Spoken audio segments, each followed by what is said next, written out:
October 2015. A phone rings inside the home of the director of the Central Intelligence Agency. The man who answers it runs the most powerful intelligence service on Earth. He has access to classified operations in over 100 countries. He has a security detail. He has protocols for everything. The person on the other end of the line is a 15-year-old boy calling from his bedroom in a small town in the middle of England, and he already has the CIA director's emails. You claim you were able to hack the private email account of the CIA director. How did you do that? Well, we have most of his personal information, like his name, address, phone number, social security number, and other things. Here's the part that makes this story different from every other hacking story you've ever heard. Kane Gamble did not write a single line of code. He didn't use malware. He didn't breach a firewall. He didn't need to. He just made phone calls. And the CIA, the NSA, the FBI, the Department of Homeland Security, they all fell for it. Coalville, population, around 30,000 Abraw, former coal mining town in Leicestershire, central England. The kind of place where not much happens and not much is expected to happen. Kane Gamble grew up there. He was 15 in 2015, the age most kids are worrying about homework and what to do on the weekend. Kane was worrying about something else. He was on the autism spectrum, brilliant with computers, deeply, genuinely angry about American foreign policy, particularly what he saw as U.S. involvement in the deaths of Palestinian civilians. And he had a question that most teenagers would never think to act on. What would happen if I actually did something about it? He gathered a few online contacts, some in the US, one in Glasgow, and gave their group a name, Crackas With Attitude, CWA. And then he picked a target, not a bank, not a corporation, not some low-level government website. John Brennan, director of the Central Intelligence Agency. I want to take a moment here, because I think the choice of target is the most revealing thing about Kane Gamble. He wasn't doing this for money. He wasn't trying to steal anything. He wanted to embarrass the most powerful intelligence agency on Earth from his bedroom to make a political point, and he had figured out something that the CIA apparently had not, that the biggest vulnerability in any security system is almost never the technology. It's the humans operating it. If you're new here, subscribe. We cover the intelligence and hacking stories that most channels don't touch. And while you're at it, drop a comment. Do you think what Kane did was terrorism, activism, or just a really impressive prank? I genuinely want to know. Now, let me show you how he did it. Here's how it worked. And I want you to pay attention to this part because it's both incredibly simple and deeply unsettling. Kane started by gathering public information on John Brennan. His address, his phone number, his internet service provider, all of it available through basic research. The kind of thing anyone with a few hours and a search engine can do.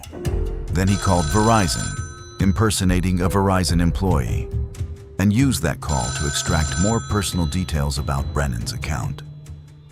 The kind of information that would allow him to move to the next step. Then he called AOL, where Brennan kept his personal email account, and he requested a password reset. Using the information he'd already gathered, he answered the security questions, almost. On one attempt, he got stuck on a question about Brennan's first pet. He guessed wrong, so he called back and tried a different approach.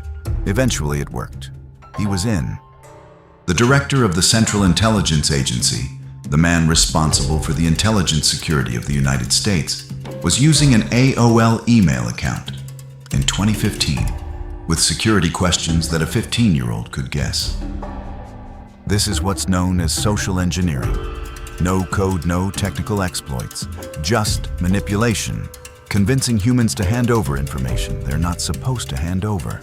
And as Kane Gamble was about to demonstrate, it works on almost everyone, including the people who are supposed to be the most careful about security on the planet. The private email accounts of CIA Director John Brennan and Homeland Security Secretary Jay Johnson may have been hacked. CBS News has learned that both the Secret Service and the FBI are investigating the possible breaches. Earlier, I spoke with CBS News Justice and Homeland Security correspondent Jeff Pegues. Well, we just learned from the Secret Service that they are now investigating. That's the latest word that we have. And this is a situation that appears to be escalating. Again, go back to the beginning of what we learned this morning. There was a teenager who approached the New York Post saying that he had hacked into private email accounts of not only the CIA director, John Brennan, but also Department of Homeland Security Secretary Jay Johnson. And so that is what is sort of sparked this story, which continues to develop, because now it seems like the person behind this alleged breach is escalating the situation. He appears to be taunting these officials, saying that he will release the social security numbers, the names and phone numbers of CIA workers. What Kane found inside John Brennan's personal email account was not supposed to exist there. Not on a private account. Not on AOL. A 47-page application for top-secret security clearance, including Brennan's social security number, his personal financial history, information about family members, and the names of foreign contacts, classified documents discussing U.S. intelligence operations in Iran and Afghanistan, internal discussions about CIA interrogation practices, a spreadsheet containing the personal contact information of thousands of senior intelligence officials, names, phone numbers, email addresses. Kane didn't sell it. He published it, posted it on Twitter, tagged Edward Snowden, used the hashtags Free Palestine and Free Gaza, and then, and this is the part that tells you everything about who he was, called Brennan on his personal cell phone. We just want Palestine to be free and for you to stop killing innocent people. Kane Gamble, on the phone with CIA Director John Brennan reportedly asked what they wanted. That was the answer. The CIA confirmed the breach. WikiLeaks began publishing the documents and the story. CIA Director's personal email hacked by a teenager became front-page news around the world. Kane Gamble went back to his bedroom and started planning his next move. Emboldened by the CIA breach, CWA escalated. And this is where the story stops being just embarrassing for the US government and starts being genuinely disturbing. James Clapper, then Director of National Intelligence, effectively overseeing all 17 American intelligence agencies, had his home phone redirected. Anyone who called Clapper's personal number was instead connected to the Free Palestine movement, a pro-Palestinian activist group. Clapper found out the way most people find out when something is wrong with their phone. He started getting complaints from people who couldn't reach him. Then came Jay Johnson, Secretary of Homeland Security. Kane hacked into Johnson's home television and had it display a message for the secretary when he turned it on. I own you. Johnson's wife received threatening voicemails. Their daughter received harassing calls. Then, FBI Deputy Director Mark Giuliano Kane got his personal cell number, called it. Giuliano answered. I called it and asked for Mark, and he's like, I don't know you, but you better watch your back. And then he hung up, and I kept calling, and he was getting mad. Then he didn't pick up. Kane Gamble to Vice Motherboard, then Avril Haines, Obama's Deputy National Security Advisor, then access to the DOJ network, then the FBI's Law Enforcement Enterprise Portal, a database used by law enforcement agencies across the country. All of it from a bedroom in Colville using phone calls. The judge who later sentenced Kane Gamble described what he had done as, quote, an extremely nasty campaign of politically motivated cyber terrorism. The total damages, $1.5 million. Time spent in his bedroom, about 8 months. In February 2016, British authorities arrested Kane Gamble. He was 16 years old. The investigation took months. Prosecutors built a case around 10 separate charges under the Computer Misuse Act. Kane pleaded guilty to all 10. He was 18 by the time he was sentenced. April 2018. At London's Old Bailey, the same court where some of Britain's most serious criminals have faced justice, the judge, Justice Haddon Cave, did not hold back. This was an extremely nasty campaign of politically motivated cyber terrorism. The victims would have felt seriously violated. Justice Haddon Cave, Old Bailey, April 2018. 2 years youth detention. But not just any facility. Kane Gamble served his sentence at HMP Belmarsh, a Category A maximum security prison in southeast London. The same prison that has housed terrorists, organized crime leaders, and high-profile defendants awaiting trial.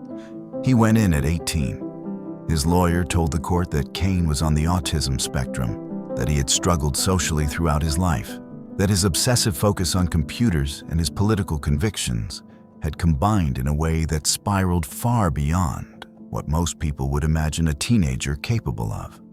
Before his first hearing, Kane posted one thing on Twitter: "Let's hope I don't die today."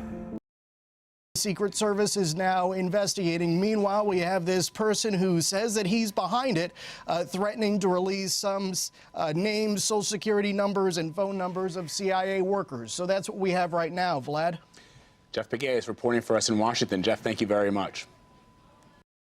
Kane Gamble was released in 2019. He was 19 years old. What happened next is the part of this story I find genuinely hard to wrap my head around. He started doing bug bounties, reporting security vulnerabilities to companies legally in exchange for payment. He found a critical flaw in T-Mobile's systems that allowed anyone to access customer account. T-Mobile paid him $5,000, the maximum bounty they offered. He reported vulnerabilities to the Ministry of Defense, to AT&T, to encrypted messaging app Wire. He has multiple CVEs assigned to his name, official records of security vulnerabilities he discovered and disclosed responsibly. Today, Kane Gamble works as a senior security consultant. His job, the job he is paid to do, is to find the exact kinds of vulnerabilities he exploited as a teenager and help organizations fix them before someone else finds them first. The CIA still hasn't publicly said what, if any, damage was caused by the breach of Brennan's email. Some of the documents published by WikiLeaks contain the names and contact details of intelligence operatives. Whether any of those people were put at risk, that's still classified. And John Brennan, for what it's worth, has never publicly addressed how his personal email account ended up containing classified material on a private AOL server. Here's what I keep thinking about. Kane Gamble didn't break the CIA's technology. He broke the CIA's assumptions, and the assumption that a teenage kid from a small English town wouldn't even try. The assumption that a personal email account didn't need to be as secure as an official one. The assumption that call center staff couldn't be manipulated into giving up sensitive information. Every single one of those assumptions was wrong, and he proved it using nothing but time, research, and phone calls. The question that I think is worth sitting with is this: if a 15-year-old autistic kid from Colville could get into the CIA director's email, the director of National Intelligence's phone, and the Secretary of Homeland Security's television using only social engineering, what are the people with real resources, real training, and real intent doing right now? And to leak more information. Is there any specific target? Yeah, the government and the police, like the White House people, they're losers. Now, sources have confirmed that both accounts were, in fact, hacked, although we can't independently verify those leaked documents. Subscribe, because next week we're going somewhere even darker. A hacker in his pajamas decided to take down North Korea's entire internet. Alone. No team, no government. Just one man, one laptop, and a personal reason. That story is next.